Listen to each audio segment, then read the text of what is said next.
Hi, and welcome to another edition of Plastic Models by a Regular Dude. Today I am going to show you the final result of the Monogram 1/32 scale Panzer IV that was tooled in 1970. This kit, I mainly got it just as kind of a nostalgia build because the old Monogram Armor series, of which this was a part of, was what got me started and hooked on armor modeling. I built one a few years back, the re-release of the Monogram. Actually, this wasn't a re-release. The Sherman Screamin' Mimi was not a re-release. It was one that my son bought for me off of eBay, and it came in the original box and everything. But that was my first one, and I really enjoyed it. And they're simple kits, and you can tell they were made in 1970, so they're not all super spectacular like the newer Tamiya and Dragon kits or Academy, whatever. But it was a lot of fun, and I enjoyed building it, and I'm pretty stoked with the way it turned out. So let's take a look and see how it turned out. Okay, so here it is, the Panzer IV. Again, as I said, this is part of the old Monogram Armor series, and they had quite a few vehicles that were based off of the Panzer IV chassis. There was this, there was Stug 4, there was an anti-aircraft tank, Wind, the one that had the octagonal shaped turret with the 4-barreled anti-aircraft, 20mm anti-aircraft gun in it. They also had I believe a single gun flak Panzer, had the 37mm, and then they had this. They also had a Sturm Panzer, which I've never seen that one in real life. As far as the ones I built the anti-aircraft version. I built the Stug. Actually, I built a few of the Stugs because I really liked that one. And then this was one I never got to build because the store where I purchased my models from, in my where I lived as a kid, they never carried this one for some reason. But anyway, they've since re-released it. I guess Revell re-released them, and I thought, you know what, for the price, I can get this thing, and if it's horrible, you know, not too much money down the drain. But it actually turned out okay. Some of the features of this kit that you don't see often, or you don't see on any kits really. Number one, the decal set came with two full versions, two full sets of markings for 4 different vehicles. And I did the 12th SS Panzer Hitlerjugend, and as they were in Normandy. And on those, it came with 2 decal sets, because one decal set is all nice and crisp and clean, kind of a factory fresh look, and then the other version, they're all scuffed up and chipped and show some battle damage. For example, let's see if we can see it on here. On that Balkenkreuz there and the numbers,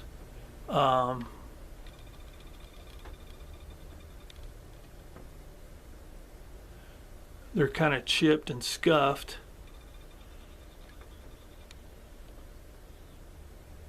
So, you know, adds a little bit of realism, I think.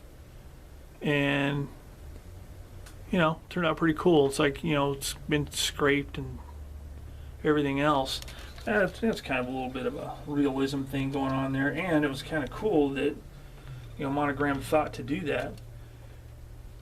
And then, let's see what else. And then I mentioned it in my build videos. You get this section right here of battle damaged side skirt, and all you have to do is just cut that portion out, because the side skirt looked just like this, nice and solid, no damage. Whereas this side here, you cut the undamaged portions out, cemented this in, instant battle damage. So I thought that was kind of cool. And I know I remember the old ones had it, and I always used it, you know, on like the Stugs that I built that had side skirts on them. I always use this battle damage stuff. And then one of the things, or a few of the things I added that weren't part of the kit, I had to drill some holes in the toe points here and put in some, you know, pins.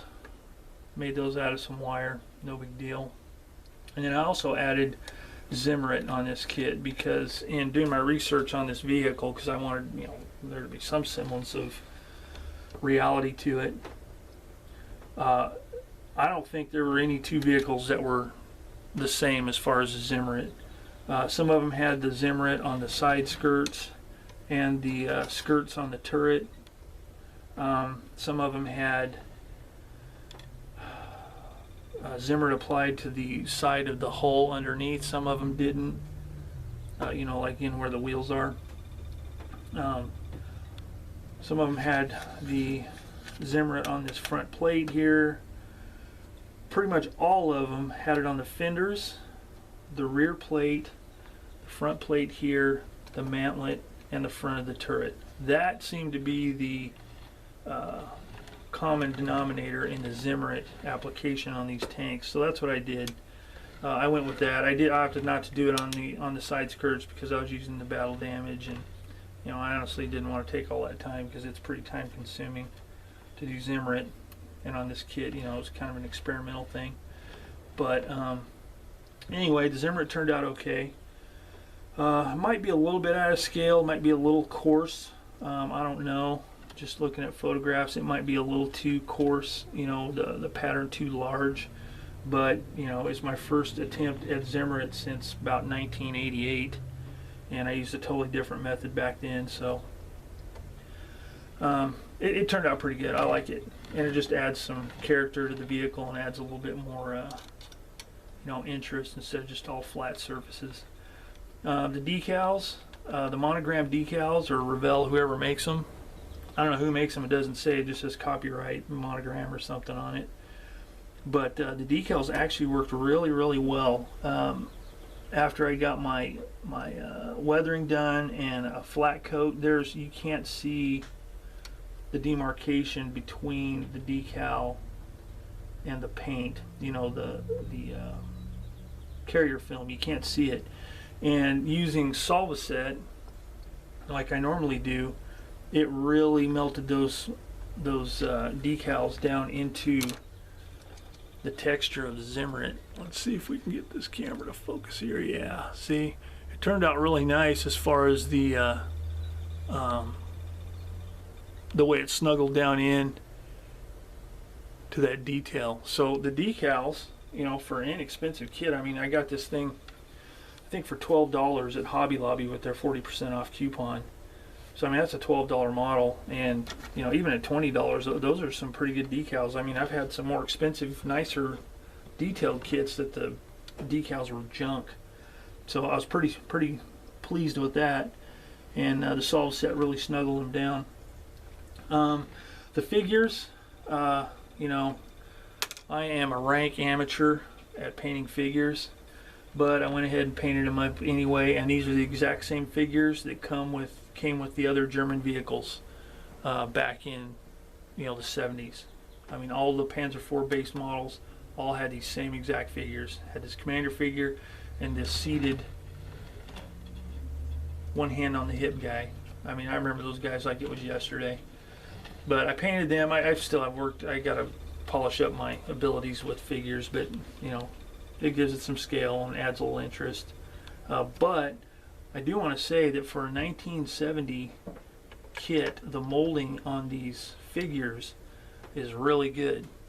The detail's good. I mean, I was able to, even with my limited abilities, able to paint his badges, the eagle on his hat, his cap there. You know, the relief was enough that I was able to paint it pretty easily. The belt buckle, he's got an iron cross. I, you know, picked that out a little bit. But the detail's really nice on it. And the cleanup, there was some, seam lines around the outside edge of the figure, but I was able to clean those up pretty easily. So, it adds something to it, I think. And just as a comparison, I will compare the Monogram 1/32 scale to the Tamiya 1/35 scale. And you can see there's a bit of difference in the size of the kits. The width on the Tamiya from fender edge to fender edge, and I don't know if these are exactly to scale like they're supposed to be to the real deal, but this is 83 millimeters. This one here is 90 millimeters. So that just gives you kind of an idea between 1/35 and 1/32 scale. There is a bit of a difference.